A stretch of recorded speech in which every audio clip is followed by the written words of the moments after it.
madaxweynaha waxaa markii ugu horeysay lagu soo dhaweeyay salaan sharaf oo iyadoo la saaray calanka Soomaalida iyo calanka Talyaaniga intaba kabacdina madaxweynaha ra'iisul wasaaraha Talyaanigu maxaa la yiraahdaa Giuseppe Conte wuxuu ku soo dhaweeyay xafiiskiisa meeshaas oo ay wada hadal dheer ku yeesheen mashaariic gaar ah lagama hadlin hadda waxaa lagu heshiiyay in la xoojiyo xiriirka labada dal oo heer kale la gaarsiiyo wuxuu ra'iisul wasaare Conte qiray in Soomaaliya intii uu madaxweyne Farmaajo la doortay ay maaragtay maxaa la yiraahdaa ay kaalin fiican kaga jirto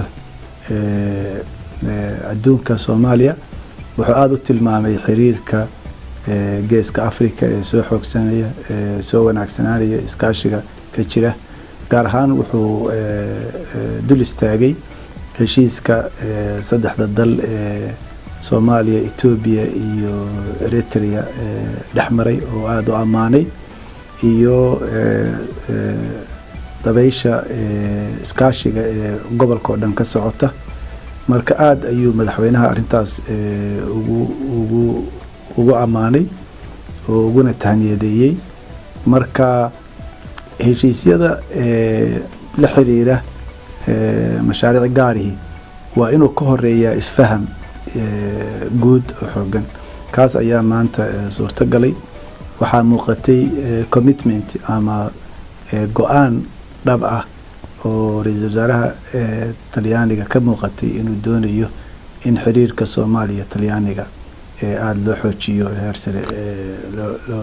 la sii gaarsiiyo gaar ahaan sidaan hore u sheegay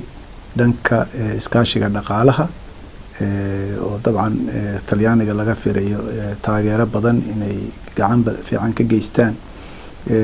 wuxuu kaloo ballan qaaday ra'iisul wasaaraha Talyaanigu mudane Conte in Talyaanigu iyo isagu gaar ahaan ay noqon doonaan uu noqonayo champion ama uu hormuud ka noqonayo dhiska iyo xoojinta dhaqaalaha Soomaaliya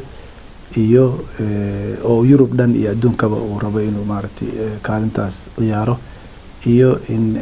isagoo codsaday in Soomaaliya iyo Talyaanigu ay soo cusboonaysiiyaan xiriirkoodii dhaqan dhaqaale iyo waxbarasho ee ka dhaxayn jiray marka wuxuu ahaa